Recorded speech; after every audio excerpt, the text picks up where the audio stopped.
Hello, my name is Susan Miller, and as you may guess, I'm a cross-dresser, and I've wanted to do a video for a while now and just never got around to it.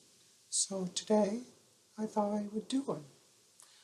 First of all, a lot of people don't really understand what cross-dressing is, so I thought I would explain it from my view. And this is just my view, it's not the rule. But to me, a cross-dresser is simply someone who enjoys dressing as the opposite sex, or in part, or in full, and they do it for various reasons. It can be sexual in nature, or just relaxing, or for fun. For me, it has never been a sexual aspect. I do it because I simply enjoy it. I find it relaxing, calming, and it relieves my stress. So, a little bit about me. I actually started cross-dressing, well, I started playing with makeup probably when I was 7 or 8. I never actually thought about cross-dressing till I was in high school, and then I tried on some of my mom's clothes. It wasn't until I was really out on my own that I actually bought clothes and actually started thinking about going out.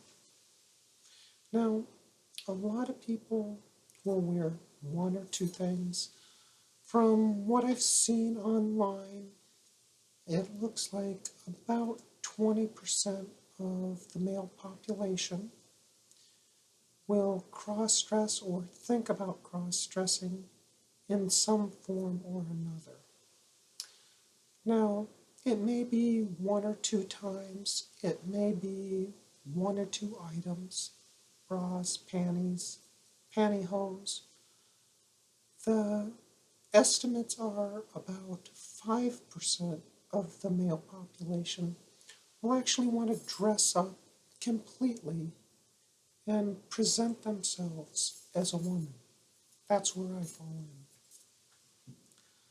I have been going out for about 5, 6 years on a regular basis. Prior to that, it was very hit or miss, mostly at home. As you can tell, this is not something that's really thought of as being acceptable in today's society, even though there's really nothing wrong with it.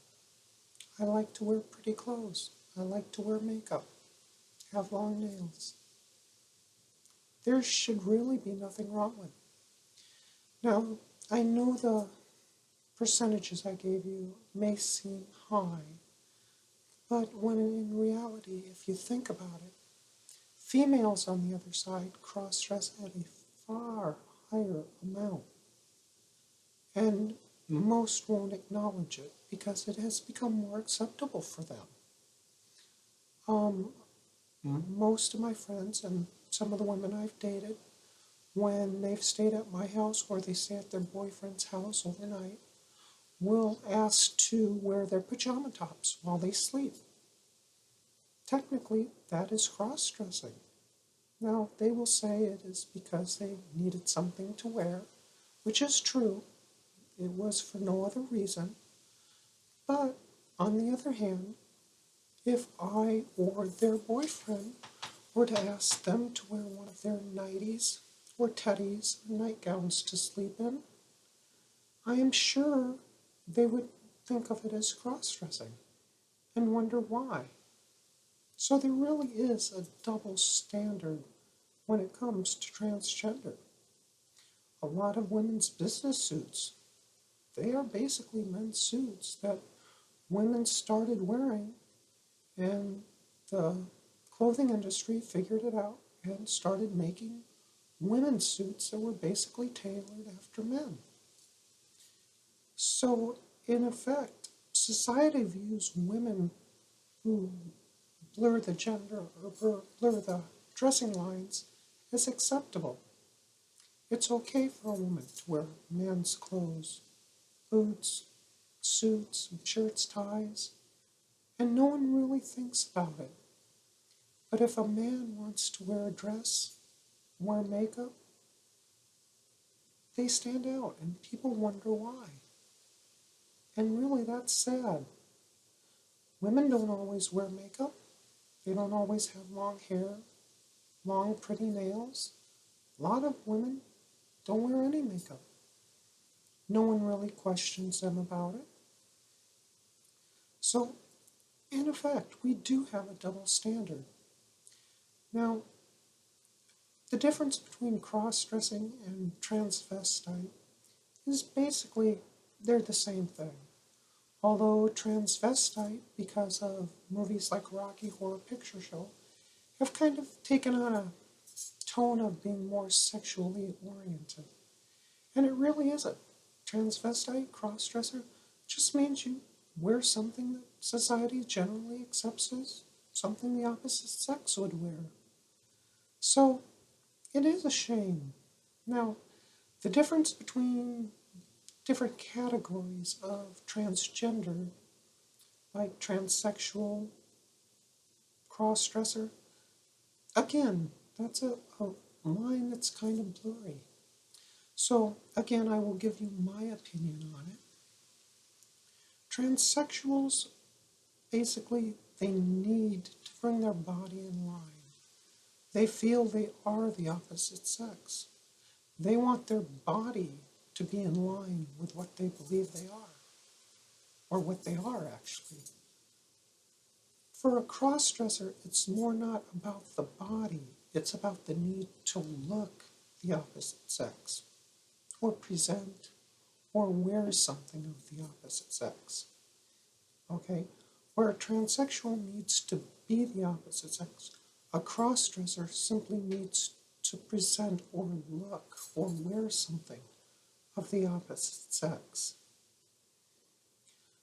Now, the transgender part, this is kind of like an umbrella term, but the way I look at it is the gender part of it is more the way you feel. It's your inner feelings. I'm a man who likes to cross-dress. I have no desire to transition. But I also realize that my emotional being, my emotional outlook, is probably more to the feminine side than the masculine side. So in that respect, I do consider myself transgender. I feel more comfortable in the female role. I feel more at ease when I'm out as Susan than I do as my male self. It has taken me a long time to come to terms with it and understand what I feel. It's not about everybody else. They have to figure out what they are, what they feel, what they need. For me, I'm a cross-dresser, and I simply enjoy going out and having fun with my friends as Susan. I enjoy getting dressed up. I enjoy the time it takes to do my makeup. I love my eyes. I love eye makeup. I love lipstick. I adore long nails. And yes, if it was acceptable for a man to have long nails, I would. Probably almost all the time. But there are times that I would have to have them off for things I like to do. And yes, I would probably wear makeup. There's something about nice color on the lips and color on the eyes I just think looks good. So that's my look on cross-dressing and transgender. It may not be what everybody else thinks or feels, but it's how I feel. Now, I hope this video was helpful, or at least informative, and I hope in the future to possibly do more. We'll see how this one goes, but we'll see. If you like it, feel free to leave a comment down below. I'm also going to put a link down below to my blog, which talks about my feelings, my views, and my time out as Susan. So, if you like, feel free to check it out, leave me a comment, and thank you.